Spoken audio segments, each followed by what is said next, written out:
Assalamualaikum warahmatullahi wabarakatuh. Berjumpa lagi dalam pembelajaran kita terkait dengan kecerdasan buatan. Dan pada kesempatan ini kita akan belajar tentang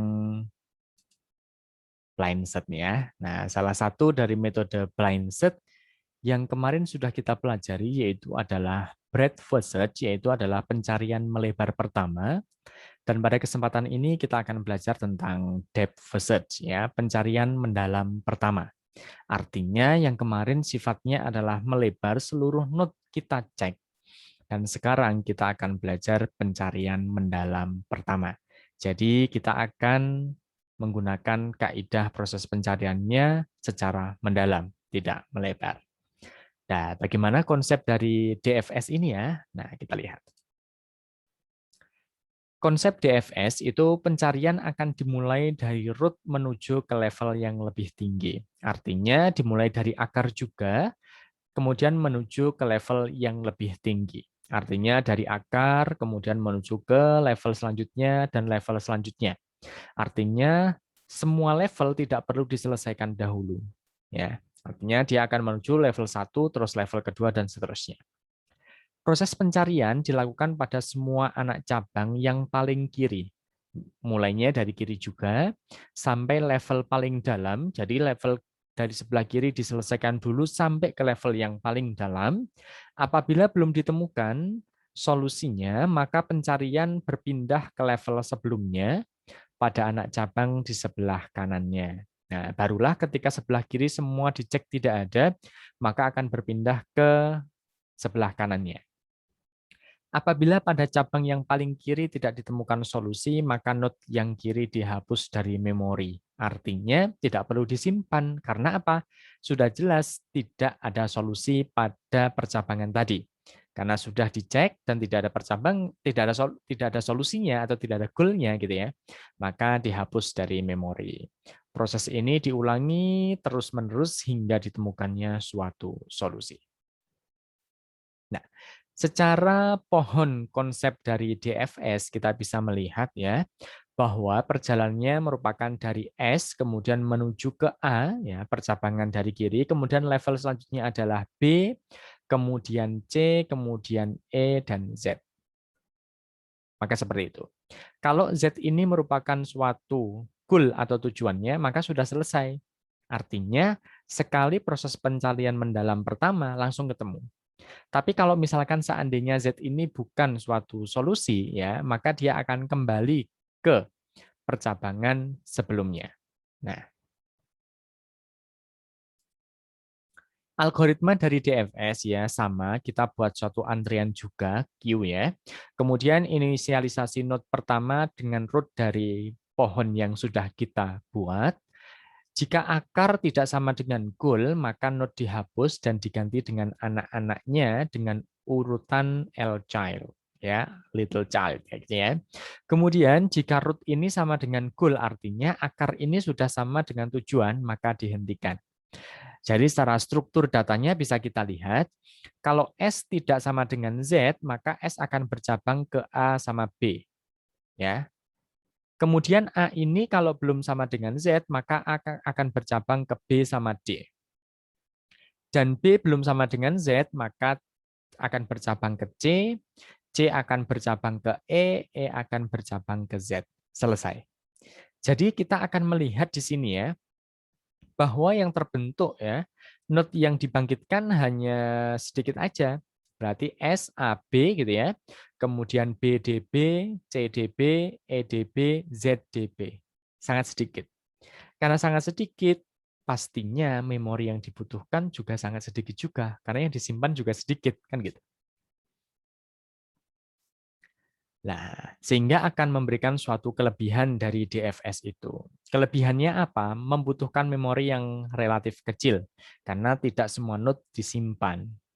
Karena hanya node-node pada lintasan yang aktif saja yang akan disimpan. Artinya yang aktif ini yang dilalui dan akan menuju ke goal atau tujuan. Kalau tidak menemukan node yang tidak menuju ke goal, maka tidak disimpan. Jika B adalah faktor percabangan dan D adalah kedalaman solusi, maka jumlah node yang disimpan hanya sekitar B dikalikan D. Kalau B-nya 10, D-nya 14, berarti cuma 140 node ya yang disimpan. Sedikit sekali. Berbeda dengan BFS. Kalau BF kan 10 pangkat 14, hampir 1 triliun lebih. Ya, kemudian dapat menemukan solusi tanpa harus mengunjungi lebih banyak node dalam ruang keadaan yang ada.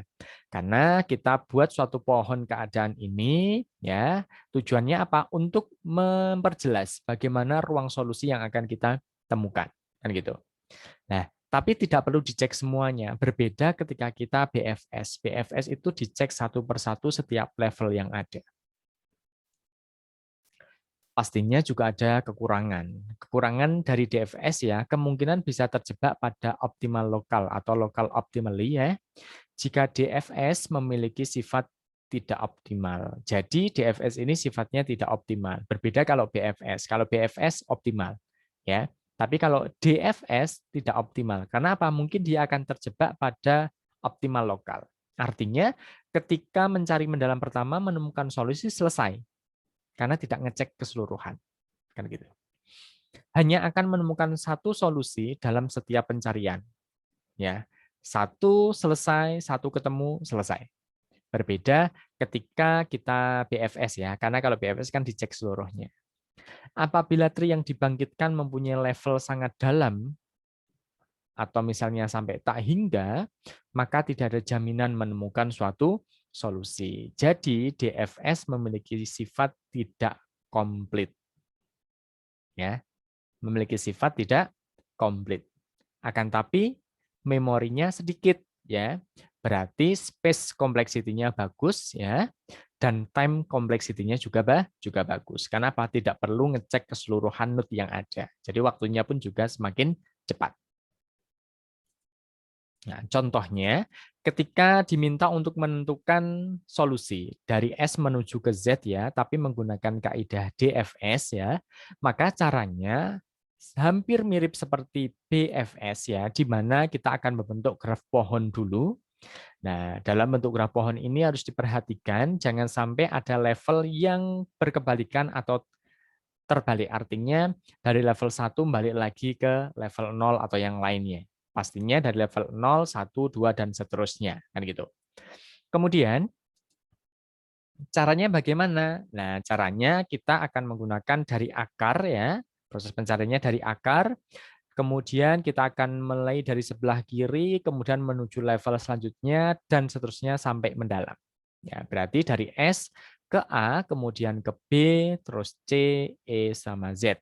Selesai, karena tujuannya adalah Z. Sehingga solusinya adalah S, A, B, C, E, Z. Untuk percabangan yang lain tidak perlu dicek. Kenapa? Sudah ditemukan solusinya, yaitu adalah Z. Gitu ya. Nah, akan tetapi, ya, dalam metode blind search itu ternyata tidak hanya breadth first saja sama depth first saja. Ada yang depth limited search, kemudian uniform cost search, kemudian iterative deepening search, kemudian bidirectional search ya. Nah, sebenarnya untuk metode-metode yang ketiga, 4, 5, 6 ini merupakan penjabaran atau perkembangan dari breadth first dan depth first. Jadi sebenarnya belajar dari BFS sama DFS saja ini cukup untuk belajar tentang metode-metode yang lain dalam kategori blind search. Oke, terima kasih. Semoga bermanfaat. Sampai jumpa untuk pembahasan di selanjutnya. Wassalamualaikum warahmatullahi wabarakatuh.